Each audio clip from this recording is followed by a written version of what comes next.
पूर्व विदर्भातील 99% जागा काँग्रेस लढणार असल्याचं अभिजित वंजारी म्हणालेले आहेत। पूर्व विदर्भात काँग्रेसची सर्वात जास्त ताकद आहे।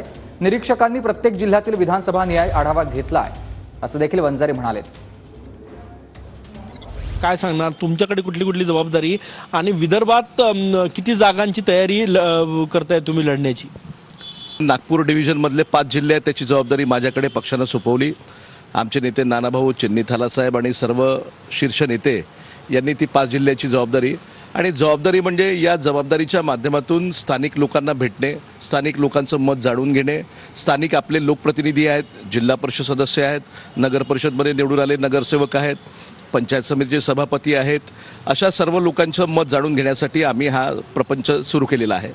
माझा भंडारा दौरा झाला, गोंदिया दौरा झाला, काल मी वर्धेला होतो आणि आता मी गडचिरोलीला निघालो आणि या माध्यमातून ज्या सीट शेअरिंगसाठी आपल्या पार्टीचा नेमका बेस किती आहे, काय आहे, बूथ लेवलला कार्यकर्ते किती आहेत, हे सगळं जाणून घेण्यासाठी पक्षाने मला जबाबदारी दिलेली आहे आणि त्या पद्धतीने आमचे दौरे सुरू आहे।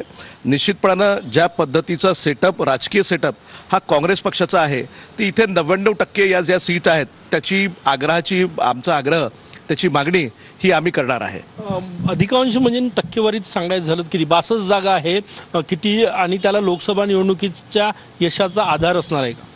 नाही, अमरावती जिल्ह्याचं किंवा अमरावती डिव्हिजनचं मला खूप काही अभ्यास नाही आहे, प्रामाणिकपणे सांगतो, परंतु नागपूर डिव्हिजनमध्ये तर 99% जागा या काँग्रेसने लढाव्या असं माझं सुद्धा मत आहे आणि तसा पद्धतीचा अहवाल सुद्धा मी त्या ठिकाणी देणार आहे आणि सर्वेमध्ये ज्याचं नाव येईल त्याला पक्ष उमेदवारी देणार आहे। कॅमेरामॅन सचिन सयामसह गजानन माटे, TVN मराठी, नागपूर।